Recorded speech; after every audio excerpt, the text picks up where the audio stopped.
अस्सलाम वालेकुम। आज की जो हमारी वीडियो है वो है टाइफॉइड फ़ीवर पर, यानी कि जो टाइफॉइड हमारे यहाँ होता है और वो किस तरह से होता है उसको हम जानने की कोशिश करेंगे, ठीक है? पहले तो समझ लेते हैं कि टाइफॉइड करवाने वाला शख्स कौन है। तो एक बैक्टीरिया है, उसका नाम है साल्मोनेला टाइफी।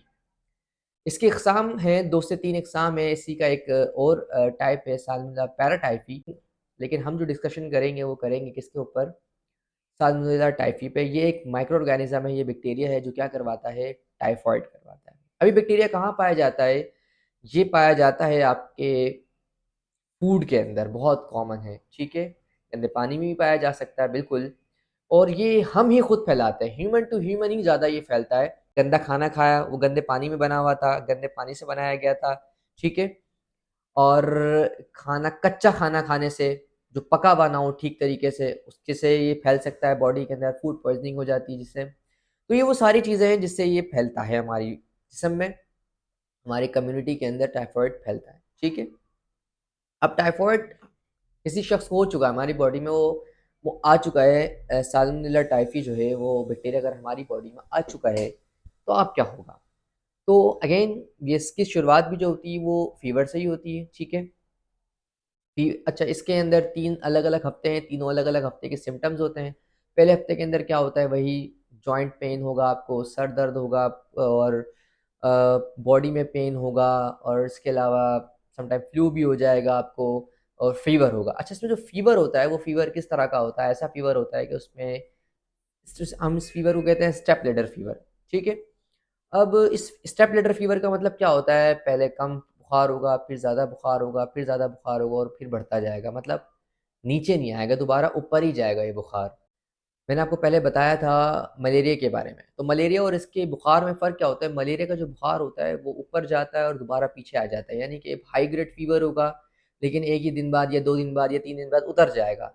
जो टाइफॉइड का फ़ीवर होता है ये कंटीन्यूअस होता है और कंटीन्यूअस बढ़ता है, पीछे नहीं आता है। यानी ये बेसलाइन जो 98.6 फ़ारेनहाइट हमारा यूजुअल टेम्परेचर होता है नॉर्मली, इस टेम्परेचर को आगे वो टच नहीं करता। वो हमेशा ऊपर ही रहेगा और वो स्टेप लेटर जाएगा, वो ऊपर ही जाएगा, नीचे नहीं आएगा। मतलब जिस तरह से सीढ़ियाँ होती हैं, उस तरह से ही ऊपर ये जाता जाएगा, ठीक है? फ़ीवर के पैटर्न को हमने समझ लिया। ये पहला हफ़्ता था जिसके अंदर सारी चीज़ें हो रही थी। दूसरे हफ़्ते के अंदर क्या होता है? आपकी बॉडी के अंदर रैश अपीयर होता है। अगेन मैं आपको एक बात बताऊँगा कि ये रैश जो है वो बच्चों में ही कॉमन है, बड़ों में कॉमन नहीं है रैश देखने का। ये जो सीने पे ये रैश आपके अपीयर होंगे एंड पिंकिश रैश होंगे ये, ठीक है? अपीयर हो जाएँगे यहाँ पर। ये दूसरा हफ्ता था जिसके अंदर अच्छा इसमें डायरिया भी हो सकता है आपको पेशेंट को, क्योंकि अच्छा एक और बात जो मैं बताना भूल रहा हूँ कि इसका अटैक कहाँ पर होता है टाइफॉइड का ना। टाइफॉइड का जो बैक्टीरिया होता है, ये बैक्टीरिया हमारे मुंह से जाकर ये पहुंचता है आपके आंतों के अंदर। छोटी आंत और एक बड़ी होती है। छोटी आंत के अंदर पायर पैचेस एक जगह होती है, वहां पर जाके ये क्या हो जाता है? रहता है। पायर पैचेस को आप छोड़ दें, मतलब इतना याद रखेंगे कि ये जो टाइफाइड का बैक्टीरिया होता है ये इंटेस्टीन यानी स्मॉल इंटेस्टीन, छोटी आंत के अंदर जाके रहता है और आपको बॉडी को नुकसान पहुंचाता है। मैं आपको एक बात बता दूं कि ये जो टाइफाइड है ये आंतों की बीमारी है, ठीक है? इसको ये ना समझें कि कोई अलग सी चीज़ है, आंतों की बीमारी है।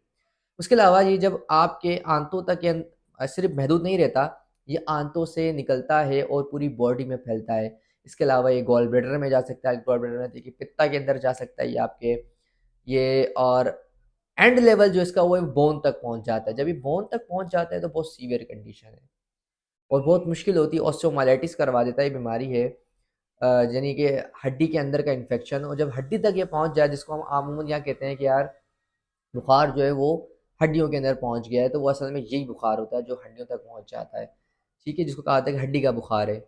तो अगर यहाँ तक पहुँच गया है तो फिर बहुत तबाही है, बहुत नुकसान है और इसको वापस लाना बड़ा मुश्किल होगा इस पेशेंट को, ठीक है? लेकिन आ जाएगा, हम जो दवा इस्तेमाल करेंगे उससे आ जाएगा, ठीक है? अब तीसरे हफ्ते की मैं आपको बताता हूँ होता क्या है कि तीसरे हफ्ते के अंदर कंडीशन सीवियर हो जाती है, यानी इंटेस्टाइन फटने के चांस होते हैं, सुराख होने के चांस होते हैं आंतों के अंदर। तो ये सारी चीज़ें होती हैं अगर तो ये तीसरे हफ्ते तक चला जाए, तो 3 हफ्ते के इसके सिम्पटम्स हैं।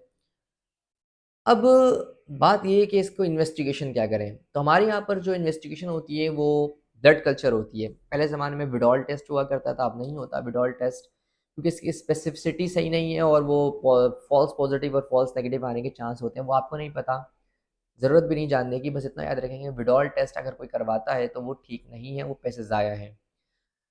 इसका लिए टाइफाइड के लिए टेस्ट करवाया जाता है, वो करवाया जाता है ब्लड कल्चर। ब्लड कल्चर का मतलब क्या होता है, थोड़ा सा खून निकाला जाता है आपके जिस्म से, उस खून के अंदर जो बैक्टीरिया होते हैं वो बैक्टीरिया को ग्रो करवाया जाता है। अब देखा जाता है वो कौन सा बैक्टीरिया है जो ग्रो कर रहा है। अगर वो साल्मोनेला टाइफी होता है तो हम डायग्नोस कर देते हैं कि भाई ये टाइफाइड के मरीज़ था।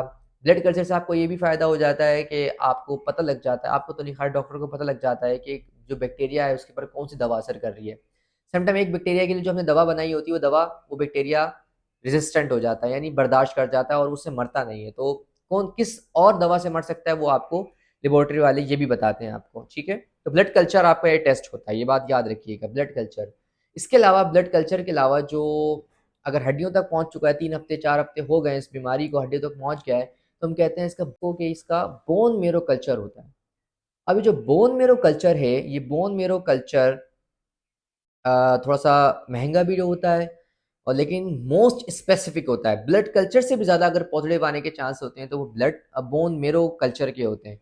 तो बोन मैरो कल्चर जो है बहुत स्पेसिफिक टेस्ट है, लेकिन ये बहुत महँगा टेस्ट है, तो ब्लड कल्चर तक ही लोग महदूद रहते हैं और वहीं पे रिज़ल्ट भी आपको मिल जाते हैं। वो भी 80 टू 90% रिज़ल्ट देता है, बोन मैरो 95 टू 100% रिज़ल्ट देता है आपको पॉज़िटिव आने के चांस है अगर आपकी बॉडी में टाइफाइड का वायरस है। तो अब इसका इलाज कैसे किया जाए, तो कुछ दवाइयाँ मैं आपको बताऊँगा और ये दवाइयाँ बहुत कॉमनली यूज़ हो रही हैं, ठीक है?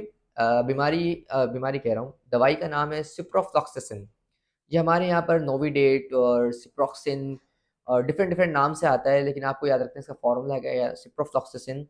अगेन अगर कोई छोटा बच्चा है यानी जिसका वज़न जो है वो 30 किलो से कम वज़न है किसी का, तो अगर वो 250 ग्राम या 200 ग्राम वाली ग्राम कह रहा हूँ सॉरी, 250 मिलीग्राम या 200 मिलीग्राम वाली टैबलेट यूज़ कर सकता है। और जो बड़े होते हैं वो 500 मिलीग्राम वाले बीडी यानी सुबह शाम यूज़ करनी होती है सिप्रोफ्लॉक्सासिन।